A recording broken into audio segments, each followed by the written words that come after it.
Hallo, ich bin Nikita von Urban Bikes und in diesem Video zeige ich euch, wie ihr die Sattelhöhe eures Bikes am besten für euch einstellt. Als allererstes müsst ihr eure Sattelklemme lösen. Die Schraube der Sattelklemme befindet sich hier an dieser Stelle unterhalb des Oberrohres. In der Regel handelt es sich an dieser Stelle um einen Torx 30 bzw. einen 3 mm Imbuskopf. Beachtet beim Lösen der Schraube darauf, sie nicht ganz herauszudrehen, da ansonsten die Sattelklemme lose im Rahmen liegt.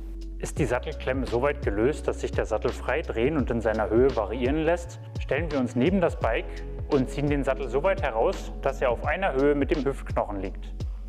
Hierbei ist darauf zu achten, dass die Sattelstütze nicht vollständig aus dem Rahmen herausgezogen wird und die Mindesteinstecktiefe von 100 mm im Rahmen eingehalten wird.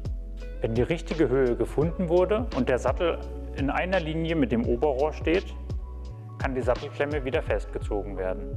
Hierbei ist insbesondere darauf zu achten, dass das Drehmoment von 9 bis 10 Newtonmeter eingehalten wird.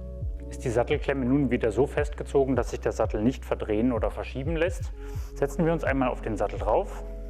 Auf dem Bike sitzend können wir die korrekte Sattelhöhe noch einmal überprüfen, indem wir die Ferse auf das Pedal stellen und unser Knie durchdrücken. Sollte das möglich sein, ist die Sattelhöhe in Ordnung. Beim Lockern und Festziehen der Sattelklemme ist besonders darauf zu achten, dass man mit dem Werkzeug nicht an den Rahmen schrammt, um eventuelle Oberflächenbeschädigungen zu erzeugen. Solltet ihr im Fahrbetrieb feststellen, dass die eingestellte Sattelhöhe nicht perfekt für euch passt, wiederholt einfach die letzten Schritte, bis ihr eure perfekte Sattelhöhe erreicht habt. Zusätzlich zu eurer Sattelhöhe könnt ihr auch die Neigung wie auch die horizontale Position eures Sattels an eurem Bike einstellen. Hierfür benötigt ihr einen 5 mm Innensechskant. Solltet ihr den Sattel nach vorne neigen wollen, müsst ihr die hintere Schraube an der Sattelklemme lockern und die vordere festziehen. Sollte der Sattel nach hinten geneigt werden, lockert ihr die vordere Schraube und zieht die hintere fest.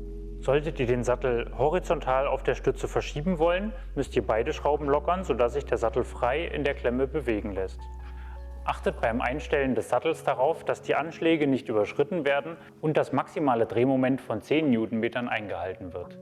Solltet ihr weitere Fragen zu eurem Bike haben, wendet euch an euren lokalen Fahrradshop oder an unser Serviceteam. Vielen Dank und bis bald!